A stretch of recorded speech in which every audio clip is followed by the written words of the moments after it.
Now, some may not surprise you, like 62% from a friend. But some of these may be surprising. For instance, 6.9% hear from the radio. 7% of the people that come to Liquid that are new have heard about Liquid first from the radio, or 0.9%, nearly 1% from mailing, direct mailing.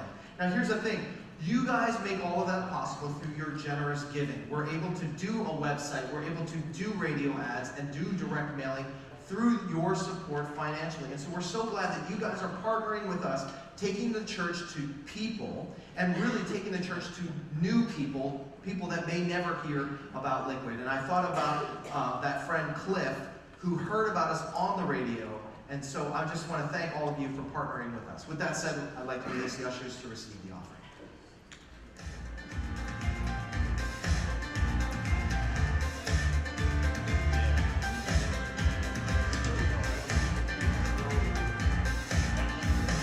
Welcome to Liquid. My name is Lauren, and I just want to take a moment to get you up to speed on what's happening at your church. Easter is just 2 weeks away on Sunday, April 20th, and this year, Pastor Tim will be kicking off a new series that is based off of New York Times best-selling book, which is also being transformed into a major motion picture. It's called Heaven is for Real.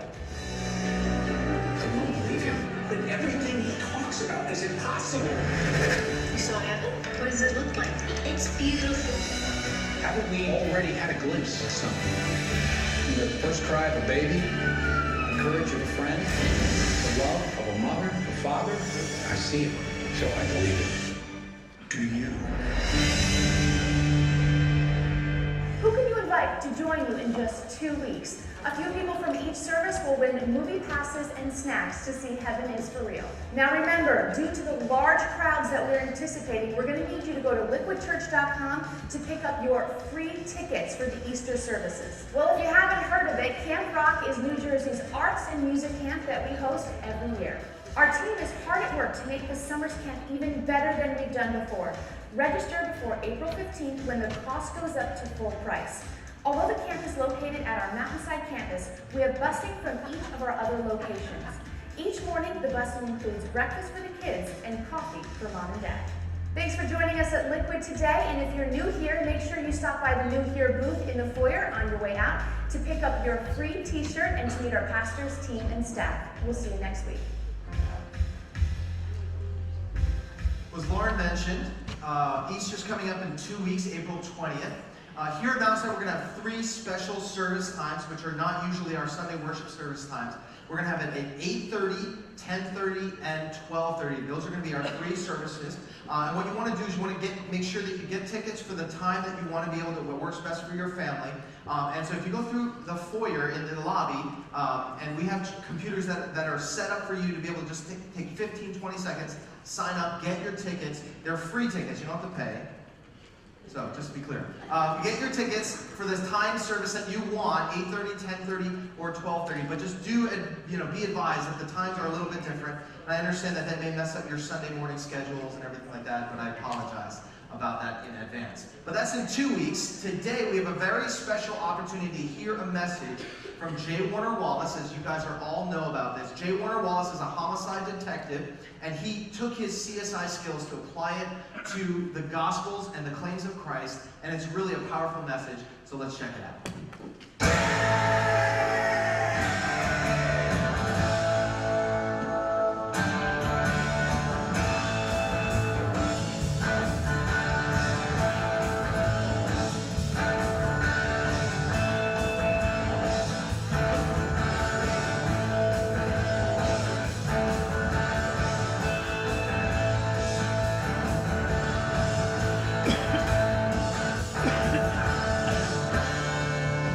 We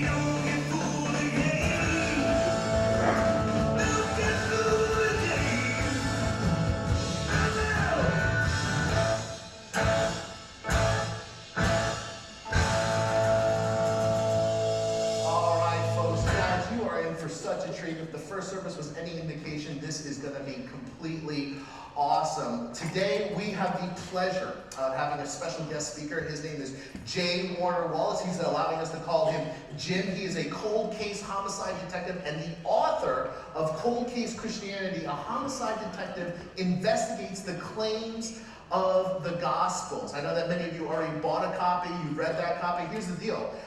Jim was actually a committed atheist for the first 35 years of his life, okay? So he's only been a Christian for a year now, all right? But, that was a joke, it's okay.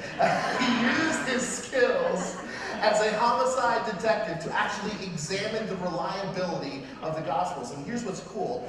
His professional investigative work, some of you, I was talking to you at the earlier service, some of you have seen his work as it's been repeatedly shown on NBC's Dateline, as well as Fox News, all sorts of media channels.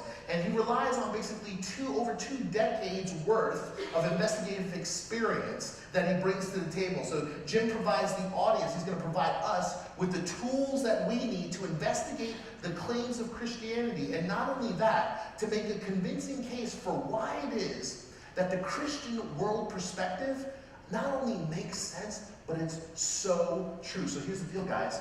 I need you to help me give Jim Wallace a warm, liquid church welcome. Can we thank Jim for joining us here today?